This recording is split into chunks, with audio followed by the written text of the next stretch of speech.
This is my video for Lab 5, Full Interface ALU.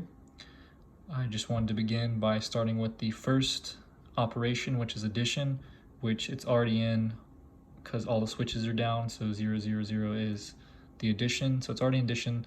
So we'll just start doing with addition. So we'll turn this one to 1. As you can see, 1 has now appeared here on the left side, and then we'll switch this one to 1 as well. So 1 plus 1 equals 2, and as you can see, there's a blank in the middle because there's no negative. It's not negative. 1 plus 1 is equal to 2, so that's why it's positive, and that's why you're seeing those LEDs light up, because the blank right here just symbolizes that there's nothing that needs to be put there. It's positive. We're assuming it's positive. The next operation is subtraction. So to turn on subtraction, we just need to flip up this switch right here.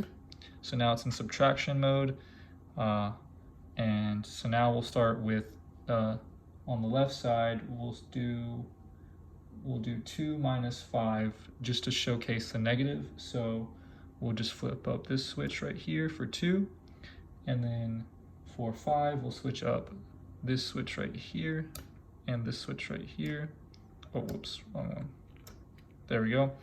So now we have 2 minus 5 on the LEDs. You see right here, 2 minus 5. And as you can see, it equals 3, but as you can see, the negative is now popped up to symbolize that this is a negative number. Hence, that's why these LEDs are lighting up right down here to showcase that this is a negative number, because 2 minus 5 is equal to negative 3. Hence, that's why we're seeing that on the display. The next operation is A plus 1. So B right here doesn't matter because we only care about the A part, which is this is the A input. So we'll just start with, first we'll start by putting it in the A plus 1 mode, which I just need to flip up this switch right here, the second from the right. So as you can see, it's already working because if we take 0 and add 1 to it, it equals 1. And as you can see, there's a blank right there to symbolize it's a positive number. It's not a negative. So we'll just flip up this switch right here to symbolize 2.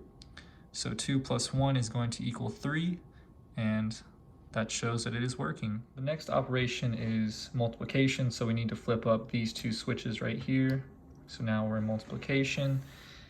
So we're going to start with, we're going to do the biggest one that we could possibly can. We're going to turn up all the switches. 15 times 15.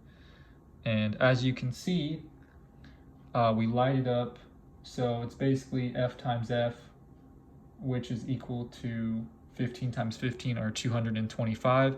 And as you can see, we needed all these LEDs to light up because we needed to display the number that we have, because it's really big number, so we needed all these LEDs. Hence, that's why all these LEDs have lit up, because we needed the space to showcase that 225 number. The next operation is the AND operation. I've actually already started it, and I flipped up the third switch from the right here, this switch up, to put it in the AND function. And I've put the two numbers together, so I'm using 1 0 1 0 and then 0 1 0 1, which should equal 0 0 0. And as you can see right here on the LED right here, the 0 LED is lit up, which is what we want to, because our output is 0. And that's the AND function. The next function we're going to be doing is the OR function. So in order to do that, I need to flip up this switch and this switch to put it in the OR mode. So the two numbers I'm going to be ORing is 1 1 1 1 binary, which is equivalent to F, and 0 1 and then 0 1. So when I OR these two together, as you can see, ends up being F, which is what is expected when you're ORing two things together. So as you can see, these two were ORed together to give us F, and that is the OR function. So the next function we're going to be doing is the XOR function. So in order to put it in that, we need to flip up this switch and this switch. So now we're in XOR, and we're going to be using the same numbers as the OR, be doing 1, 1, 1 or F, and then 0, 1, 0, 1. And as you can see, when those two are ORed together, we get A, which is expected because this is the XOR, so it's basically doing the opposite of what the last one did, and it's resulting in A right here.